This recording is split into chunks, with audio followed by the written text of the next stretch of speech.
Pernah nggak kamu menggigit lidah saat rapat? Maksudnya bukan banner-banner kegigit ya, tapi kamu duduk, diam, angguk-angguk, ikut saja alur rapat. Padahal di dalam hati kamu mikir, kayaknya ini ide kurang tepat deh. Tapi kamu memilih diam. Kenapa? Karena kamu nggak mau jadi si tukang nolak yang bikin suasana panas. Lagi pula, kamu juga belum 100% yakin salahnya di mana. Sementara yang lain, kompak setuju dan mereka juga bukan orang bodoh. Akhirnya, kamu menunda untuk bicara. Nanti aja deh. Nah, ketika semua orang berpikir dan bertindak seperti itu, disitulah groupthink bekerja. Groupthink itu kondisi ketika sekelompok orang pintar justru bikin keputusan sembrono, karena semua orang menyesuaikan pendapatnya dengan konsensus yang kelihatannya sudah bulat. Padahal, kalau tanpa tekanan sosial masing-masing, orang mungkin akan menolak keputusan itu. Biar kebayang. Kita lihat contoh klasik yang super terkenal, invasi Teluk Babi Bay of Pigs. Kisah nyata, keputusan besar yang ternyata blunder Maret tahun 1960. Dinas Rahasia AS mulai memobilisasi para pengungsi Kuba yang anti-komunis. Kebanyakan tinggal di Mayamuntuk melawan rezim Fidel Castro. Januari tahun 1961. 2 hari setelah dilantik, Presiden John F. Kennedy diberitahu soal rencana rahasia invasi ke Kuba. 3 bulan kemudian, ada rapat penting di Gedung Putih. Kennedy dan para penasihatnya semua memilih setuju. Tanggal 17 April tahun 1961, sekitar 1.400 pengungsi Kuba mendarat di Teluk Babi, pesisir selatan Kuba, dibantu Angkatan Laut, Angkatan Udara, dan CIA. Tujuannya menjatuhkan pemerintahan Castro, tapi semuanya kacau. Hari pertama, tidak satupun kapal suplai berhasil sampai ke pantai. 2 kapal ditenggelamkan Angkatan Udara Kuba. 2 kapal lain putar balik dan kabur ke Aceh. Hari kedua, pasukan Castro mengepung total.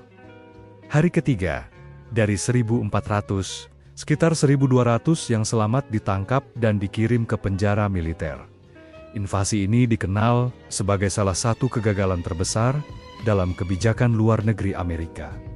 Pertanyaannya, kok bisa ide Sibser itu disetujui? Apa yang salah? Menurut psikolog Irving Janis.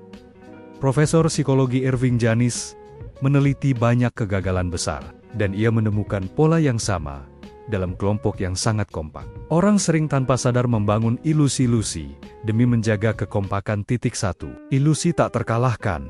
Kalau pemimpin kita yakin berhasil, dan semua tim juga yakin, ya pasti berhasil.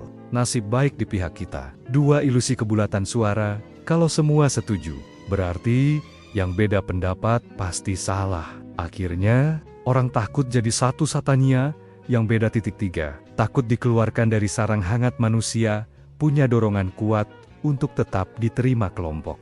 Dalam sejarah evolusi manusia, diusir dari kelompok itu sama saja dengan hukuman mati. Jadi wajar kalau otak kita otomatis menghindari risiko sosial. Ini bukan cuma soal politik dunia, bisnis juga kena contoh yang sering disebut Swissair maskapai kelas dunia. Sekelompok konsultan bergaji tinggi mendukung Ceco saat itu.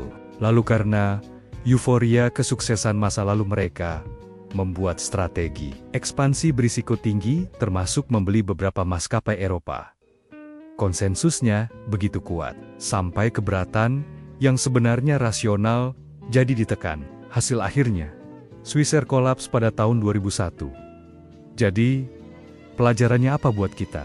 Kalau kamu ada di kelompok yang terlalu kompak dan semuanya iya-iya saja, bicaralah. Walaupun kamu jadi kurang populer, tantang asumsi yang diam-diam dianggap benar. Jangan takut dianggap mengganggu. Kadang, justru itu yang menyelamatkan.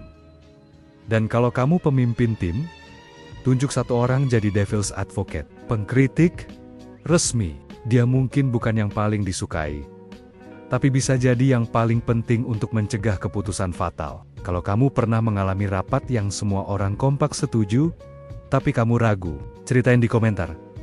Kamu waktu itu diam, atau kamu speak up?